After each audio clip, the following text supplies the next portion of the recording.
Tuesday News Day, and here's some numbers that none of us in South Africa can be proud of.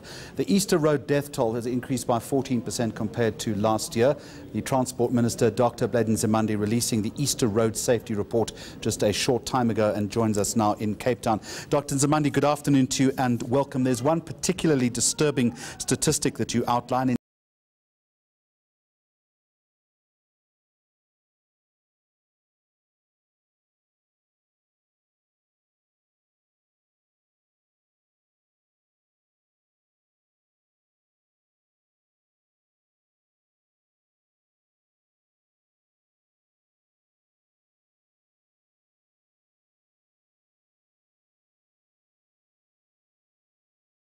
Road crashes at least quite significantly by 10% as well as fatalities, you know.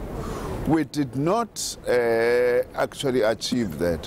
One of the things that we noticed this time is that firstly there were 4 major accidents that put a big dent on our attempts to bring down the figures. The 2 in KZN and the 2 in Limpopo. That just those 4, 35 lives were lost, and there were 26 injuries.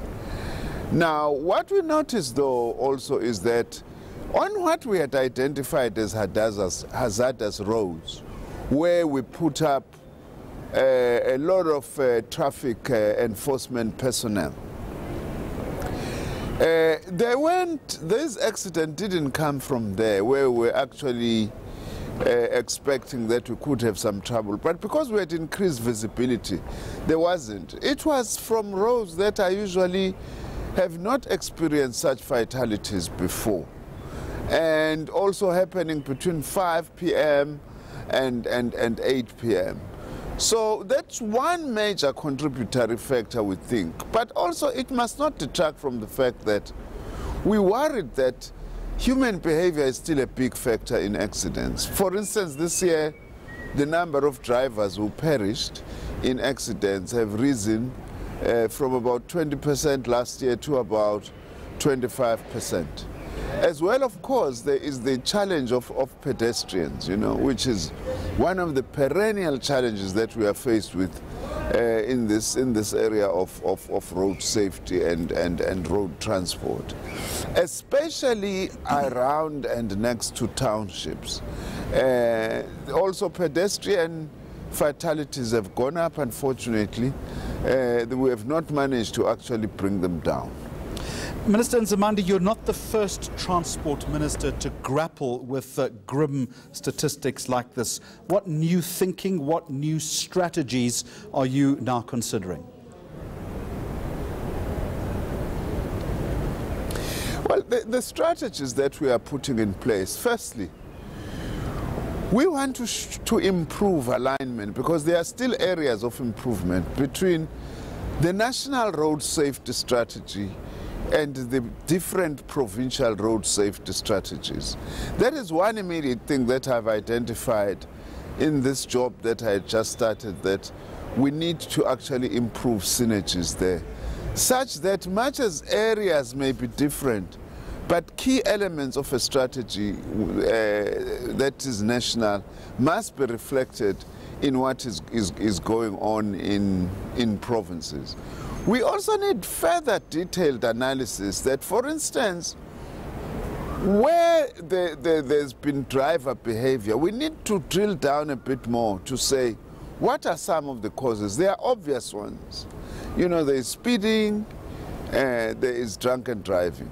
One of the challenging acts that we need to actually amend is to say that drunken driving should actually be raised in terms of being treated as a more serious offense than it is now in law, because that is an area that also still remains a problem.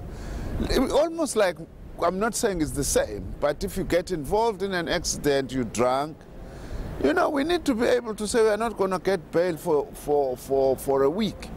At least you are actually going to stay in prison. One of the things, Jeremy, also that this time they spiked is actually tire bursts before accidents. They have increased in a very disturbing way. One of the things I want to do sooner rather than later is actually to engage with the tire companies, to actually say, is there something that maybe is wrong with our tires? You know, why? And it's normally happening in the highways, you know. I can understand if these things are happening where there are potholes and so on. What is it that can be done in terms of technology and improving this? Because it looks like tire bursts are really coming back now as a problem that we thought we had gone some way in terms of dealing with it. Would it be then your intention to seek or to introduce stronger and more robust legislation when it comes to offences like drunk driving?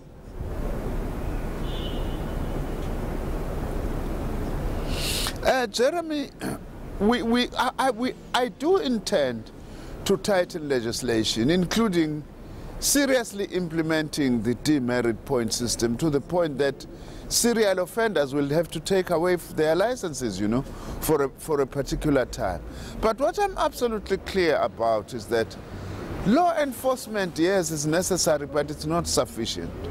Because what do we do with pedestrians, for instance, who constitute almost half of road fatalities? And it's usually in areas that are not far from taverns. In some instances, it's areas around malls in the townships and so on. We will need a lot of community mobilization and education, working with councillors at local government level and so on, in order to be able to increase road safety awareness and deal with whatever other measures we want to deal with. Dr. Nzimande, what prevents you then from fast-tracking the demerit system, for instance, given that it has been on the radar for the past decade? Yes, as I arrived now, that legislation is actually ready to be dealt with in Parliament, if I'm not mistaken. And I really want to ensure that we really push it such that this thing must become a reality, because, as I said, law enforcement is not enough alone, but also education alone is not going to be sufficient if you don't punish offenders who keep on doing these things and get away with everything. Today, Jeremy, you can be drunk and drive over a pedestrian, kill a pedestrian, and then you just go, you get given bail right at that time, you know, and you're out. Yet you have committed murder out of carelessness of using alcohol and getting behind the steering wheel. So we need to send a stronger message that we hope will contribute significantly in creating enough deterrence for people to be able to take these matters seriously.